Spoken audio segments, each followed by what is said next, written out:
I know that it's been months since I last posted a book review on this channel, but I haven't yet given up on my dreams of making this YouTube channel a one-stop channel for all your literary review problems. So forgive me, guys.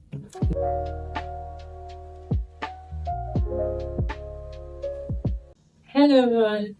Welcome back to my YouTube channel. So today we're talking about a book written by an author that I feel like many people might have heard about, but a book that many people might not have heard about yet because it is very new. And it is no other than She Who Knows by Nnedi Okorafor.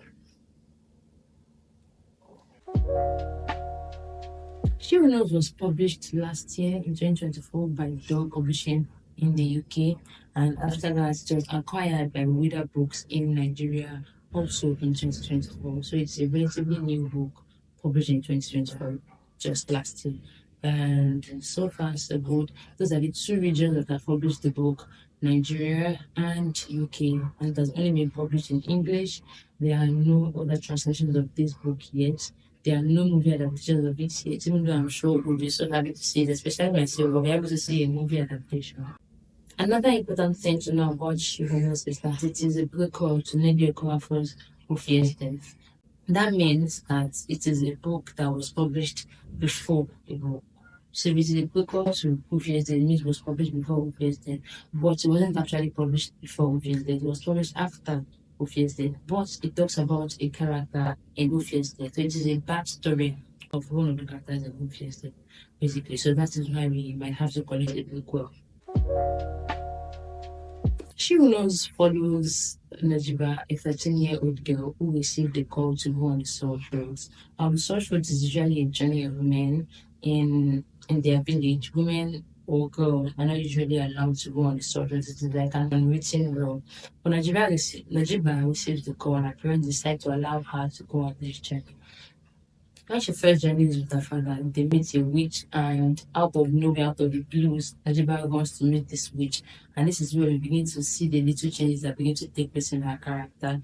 Now, also, when you get to the salt market, after mining salt from the dead lake, Najiba does another spontaneous act where she suddenly starts to advertise her father's goods, so much so that all the people in the market got all of their salt, and they really had to hurry on. Now, this act by Najiba is something that is not expected, or something that has not been done before by anybody, not even the males in the salt market. So Najiba travels on the salt road for 2 more years. That was when she was 14 and when she was 15. In fact, her father and her brothers agreed to let her go so that she can help them do a normal advertisement so they can sell all their salt in the salt market. Najiba is going on this salt road. We are already seeing changes in her character. She's already growing in different ways, physically, spiritually, and mentally. So when she meets the witch that we mentioned earlier, she began to notice some changes in her. She began to notice that she could step out of her body and fly. So her body will still be there, but so to say, or her spirit could leave her body and go to other places where her body is still in the same place. So she could leave her body. By the time Najiba is 16 years old, she's already grown, and she goes on the salt roads again. However, this particular salt journey is what changes their life forever, because after Najiba's father Zabiev mines a particular kind of salt from the salt market. They are from the dead lake rather. They are attacked by a particular creatures, and it was Najiba that had to save them. She became a creature, she became the Boyongo, and that was how she saved her family. By the time they got to the salt market, she decided to do a normal advertisement. But by this time, she's already grown. Like, she's more feminine in her body. So it is easy for the men to tell her out. They lynch them, they beat them, they scrape, they scratch at her, they molest her, they harass her and her brothers and her father. But Najiba becomes Boyongo creature again, and the Boyongo creature, they fire with her, so she uses this to scare off all the people, and then they return. By the time they return home, things are no longer the same for them. Najiba's father is already weak because he was attacked by the creatures, and Najiba decided that she was going to lead a normal life, and she got married to a particular boy that she met when she returned from the salt market. Eventually, Najiba's father Xavier dies, and the family is just broken. Her mother is no longer her usual self. Her brothers return to their normal married lives, to their wives and to their children. And some of the themes that I found in the book that I think are really universal and interesting, the theme of gender delineation, and that is very clear. Because, like I said in the synopsis, women are not allowed to join the resource routes. And it's not like anybody actually said this. The men in the society just probably woke up one day and said that, oh, I should not be going on the resource routes. This journey is a hectic journey, and only men can do it. And then they just, out of the kindness of their hearts, banned men from going on the soldiers. So it was a really patriarchal society then that the women were not allowed to do so many things. They were only restricted to those in particular duties and they could not go on the soldiers. Another thing displayed in the book is the one of feminine identity and feminine strength. So when Najiba gets the call to go on the soldier when she's 13 years old, her family is skeptical because females have not gone on the soldiers before, right? Because Najiba is a determined character, she's a very round character and promising character. She decides to go against all odds and her family allow her parents allow her to go. So and in fact, when Lesbian goes on the search road, she opened a new discussion that allowed other families to begin to take their own children, their female daughters on the salt roads, although they believe that they were for good luck. Because when Nigeria went, she helped her family sell all their salts and they made a lot of money and they even built the village from that money. They built the village better from that money. If Nigeria had not gone on the salt roads, if people would not have opened the discussion for other families to let their female children go on the salt roads as well. Yes, another very interesting thing that I found in the book is the theme of ostracization. Now, in Najiba's village at Dolo 5, Najiba's people are Okeke people. However, they are Usumu Okeke people, meaning they are outcast Okeke people because they chose to dedicate their lives to the worship of the Adoro goddess. Now, the other Okeke people who are not worshiping the Adoro goddess decide to cast them out. So you're not part of us, you're Usumu. Because they cast them out, they refuse to engage with them in any means at all through any particular medium except in the source market where there's buying and selling. So the Okeke Ozunu people, which Nigerian and family apart, are not allowed to marry into the normal Okeke people's family or to even maybe go to their village or be friends with them. They were completely ostracized. And another set of people that we see in the book, the Novo people also ostracized the Okeke Ozunu people. So this is like a thing that we see everywhere.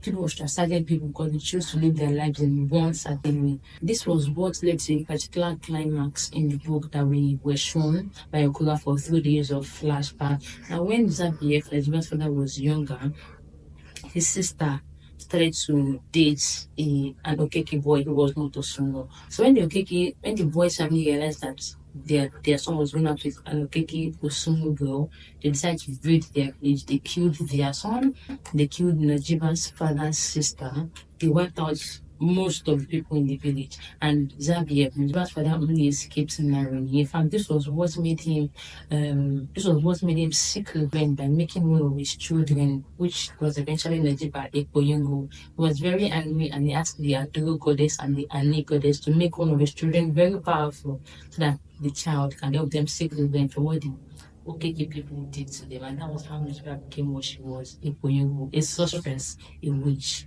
There's also the theme of coming of age as like a dog woman, and this is actually very interesting because when the story begins, Najiba is 13 years old. She's very naive. She's young, but eventually, when the story ends, she's 16 years old. She's married. She's more mature in every means possible, mentally, physically, spiritually, and even psychologically. So she's already different from how the story sets out. If you're looking to use She Who Knows maybe as an academic reference, or you're an undergraduate trying to write projects, or a master's student trying to write a long essay or your thesis, there are actually a good number of theories that can be used to interpret this novel. They have the feminist theory. Now, the feminist theory is actually quite simple. When females are trying to break through a particular stereotype that are holding them back in society. And this is what we see in the main character, Nejiba. If Nejiba accepted to be tied down by stereotypes in our society, she would never have journeyed on the soul truth. So the feminist theory is how Najiba breaks free of these stereotypes and journeys. She could have it is most likely that many other women in the village received the call because they believe that they are females and no female has ever gone on the soul to decide to keep quiet. So Nnedi could have decided to keep quiet and not tell anyone about her call. But she was determined, she was willing to do this thing that people have tagged an abomination. And that's how she was able to break through and go on the soul food. So there's also the post-colonial theory that shivers can be interpreted through. Shivers is set on Earth, but somewhere different, somewhere far from this particular earth that we know about.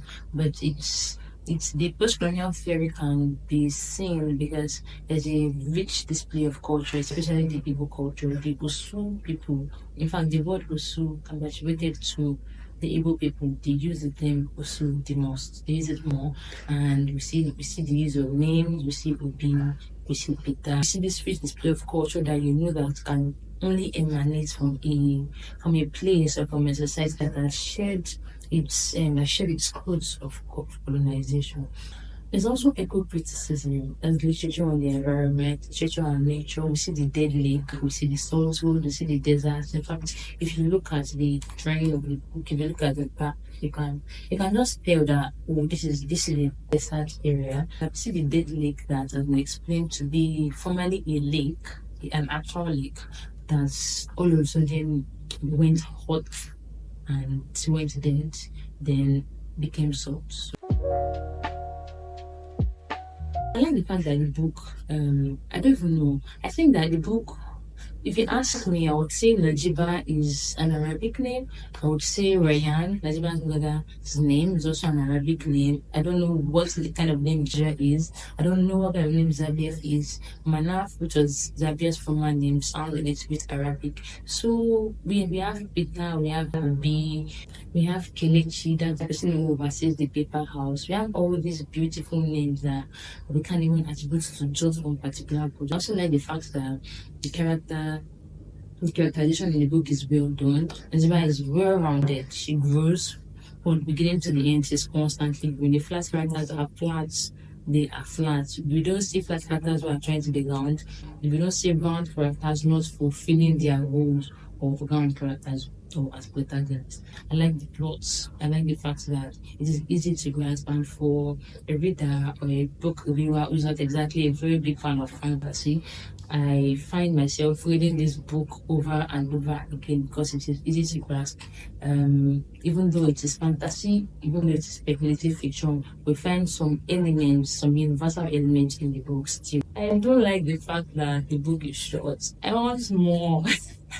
I don't even know if that's the Islam, but I just want more. I feel like I want to know more about Nigeria.